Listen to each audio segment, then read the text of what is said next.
1 week siguro nagsiyo og upload og mga reels koy kining kuan una po koy mga reaction videos nga ato ang gina-post sa ato ang channel, sa ato ang mga pages. Nya nagkatawa ko o magkatawa ko sa tawag ining mga komento sa atong mga amigo nga mga dili Katoliko, murang mga amaw. Oh, mo istorya ko mo ni. Oh, for example, ang tawag ining simbahan Katoliko ang gitukod din ni Kristo or ang writer sa New Testament ang mga apostol, kini mga apostol, yung mga Katoliko.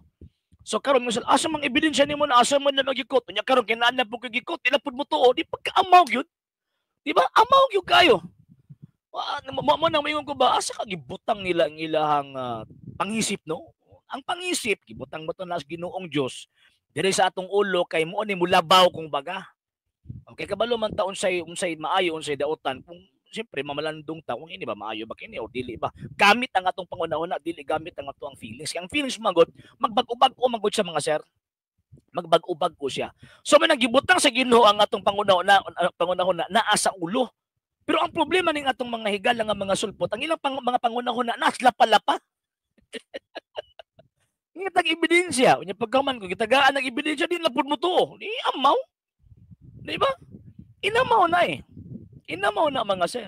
Oh, for example, katong nabasa nato sa The New Book of Knowledge, volume 16, page 287. So, nabasa nato nga ang the earliest written record of the Church, the Roman Catholic Church, is the New Testament.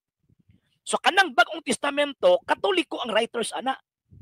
Mga Katoliko ang tawag ini nagsulat ana gikan kang Saint Matthew, Saint John, Saint Luke, Saint Mark, padulong dito sa mga disipulos kining Saint Luke kining Acts of the Apostles kining sa tawag ining 14 letters of 14 epistles of Saint Paul na Catholic epistles ug uban pa.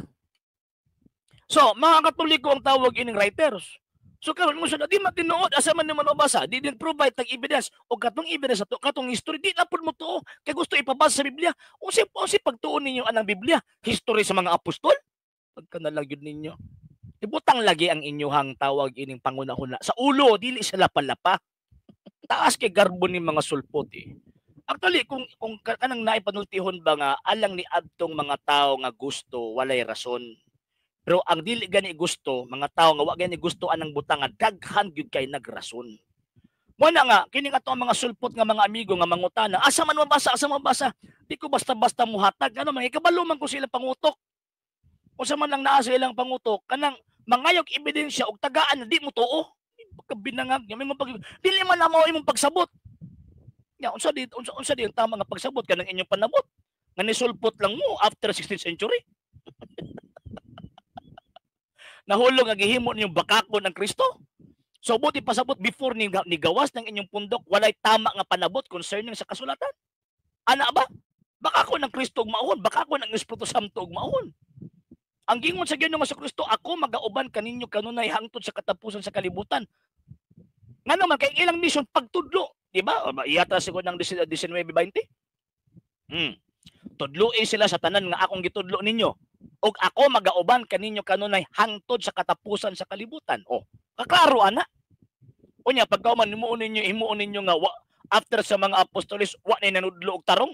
Diha na nahimo na nanudog tarong kanang pag-abot sa inyo, pag-abot ninyo, pagsulpot ninyo sa karon nga panahon.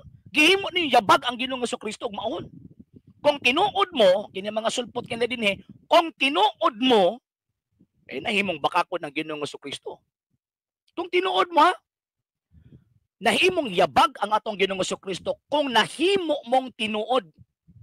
Pero di man gyud mahitabo nga mahimong tinuod mo kay ang tawag ini nga ang Kristo kanunay man gyud siya nga kanunay man gyud siya nga mag-uban ni ining mong simbahan og di gyud mawa ning maong gitawag og simbahan.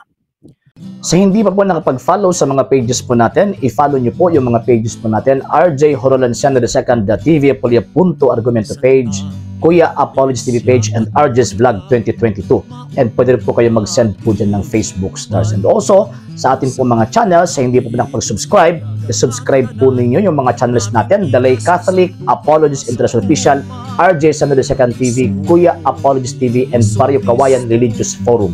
And pwede rin po kayo mag-send po dyan ng super sticker, super chats, and super thanks. And maraming salamat po sa mga kapatid at mga Katoliko na ulis pong tumutulong sa programa po natin. Maraming salamat po. Nang dahil po sa tulong at suporta po ninyo, ang programa pong ito, until now, andito pa rin po sa social media. And until now din po, nangangailangan pa rin po tayo sa tulong at suporta po ninyo dahil wala po kami magagawa rito mga sir, mga ma'am, kung wala po yung tulong at suporta po ninyo. Sa gusto pong tumulong, sa gusto pong sumuporta, pwede po ninyong ipadala ang tulong at suporta po ninyo sa pamamagitan po ng ating mga account numbers dyan po sa ating pong screen.